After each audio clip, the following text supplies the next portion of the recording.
Hi friends. ஒரு நாள் ஒரு கல்யாண வீடு. அந்த கல்யாண வீட்டில் எல்லாரும் வேகமாக உணவு சாப்பிட போகிறாங்க வராங்க. அந்த நேரம் அங்கே ஒரு எலி வெளியில் வர பார்த்துச்சு. அந்த கல்யாணத்துக்கு ஆச்சரியமான விருந்தினர் வந்திருந்தார். யாருன்னு கேட்டால் நீங்களே ஆச்சரியப்படுவீங்க. ஏன்னா யம தர்மராஜா வந்திருந்தார். அந்த எலியை பார்த்தவொடனே,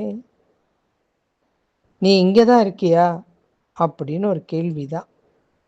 எலிக்கு அழுகியாக வந்துருச்சு. எல்லாருமே நீங்கள் தான் இருக்கியான்னு கேட்டால் பெரிய பிரச்சனை இல்லை. ஆனால் யமன் கேட்டால், இப்போ நீ மேலே இருக்க வேண்டியவன், நீ எப்படி இங்கே இருக்கிற அப்படின்னு கேட்டா மாதிரி ஒரு அர்த்தம் ஆகிட்டு அந்த எலி அழ ஆரம்பிச்சுது. அந்த பக்கம் ஒரு பெரிய கழுகு வந்துச்சு. கழுகுக்கு உணவு எலி தான். எதுக்கு அழற அப்படின்னுச்சு.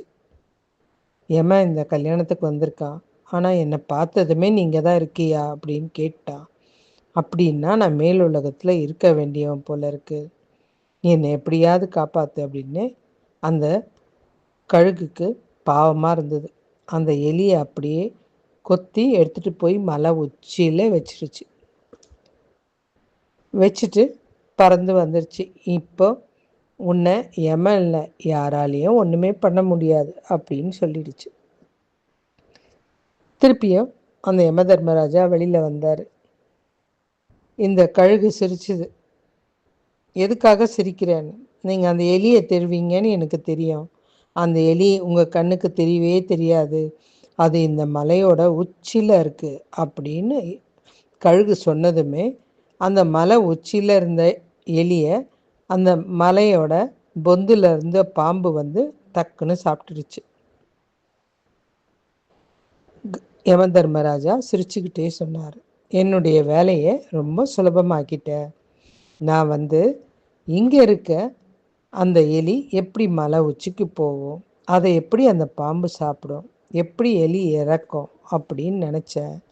நீயே அந்த சுலபமாக முடிச்சிட்ட அப்படின்னு. அப்போ தான் அந்த கழுகுக்கு இதை தான் இப்படி கேட்டாரா, நம்மளே பாவம் அந்த எலியை கொண்டு போய் கொன்னுட்டோமே அப்படின்னு வருத்தமாயிடுச்சு. நம்ம இப்படி தான் நடக்கணும், அப்படி தான் நடக்கணும்னு நினச்சா நம்ம நினைக்கிறது நடக்காது. கடவுள் என்ன நினைக்கிறாரோ அது கண்டிப்பாக நடந்தே தீரும்.